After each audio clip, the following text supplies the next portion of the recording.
Okay, so the first thing I like to do before installing this is installing all the components on it first. For example, the CPU and the RAM. First we're going to install the CPU. So there should be an arrow on your CPU that points to the bottom left, like right here in the bottom left of our G3258. This should align with the bottom left of the socket right here. And the reason I know this is because I looked in the instructions and you can see clearly right here that that arrow is pointing down to the bottom left. So let's install it. So when you're installing it, you have to be careful. You should probably just touch it by the sides, even though they're not as fragile as they used to be. When you install it, make sure that the bottom left arrow, like I said before, lines up with the bottom left, and that these notches line up with the indent on the card. Once you do that, just easily flip that over and push down on the lever. It should be a little hard because that's what keeps it in place, and if it is, don't worry about it because it should be like that. Next we'll install the RAM.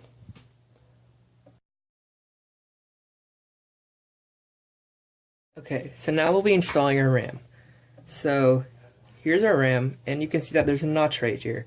When you're installing it, this notch has to line up with the notch right here. On this board, I didn't notice that first, so it's a little tricky to put it in. Well, because they don't snap into place. And you might think it's the wrong size at first, but it's not. So as you can see, when you put this RAM in, you actually have to push these white tabs up over the tab on the RAM in order to lock it into place. So then once you do that, you can just do with the second one.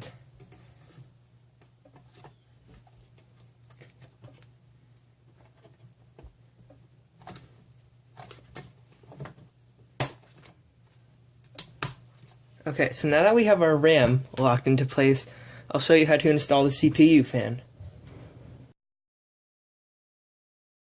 Okay, the next thing you gotta do while putting the fan on is put the thermal compound on. Usually the fan comes with it, but I unboxed it and accidentally removed it, so here I just have some regular thermal compound in a tube. So what you want to do is just put the size of a grain of rice on it. So that looks perfect. So next, what you want to do is just take your CPU fan that was included and just put it right on top, matching the feed on it with the 4 holes.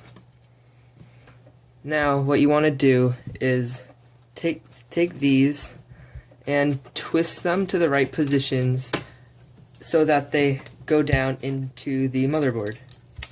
And when you do that with all 4, then you can turn these to lock them into place. I'll be right back after I do that. Now see that on the back of the motherboard, all the feet have been locked into place. 1, 2, 3, and 4. So after you do that, what you want to do is just take this CPU fan header and plug it in right here. Sorry, just move that out of the way. Right here, where it says CPU fan head. And you want to align these notches with the part sticking up right here so that it hugs it pretty much.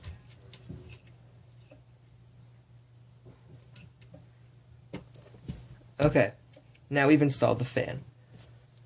Now we'll be putting it in the case. Okay, so the first thing you need to do before installing anything in this case is install these brass standoffs. They go in all 4 corners.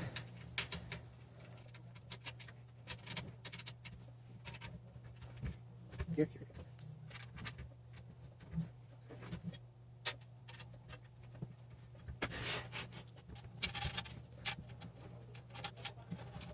Okay. Now we have those installed, we can put in the eye shield. This is just popping in the pack right here from behind with these ridges coming up.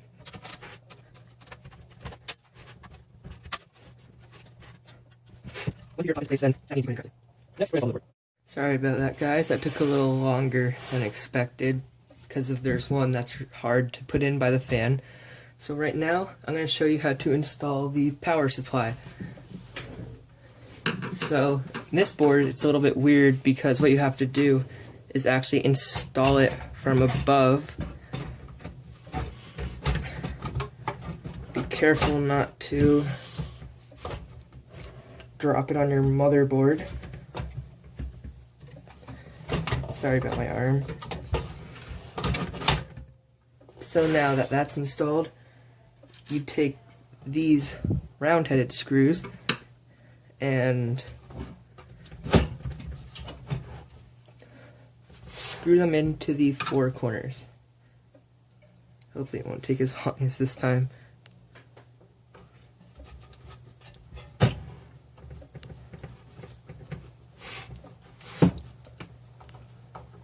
If it does, I'll just fast forward.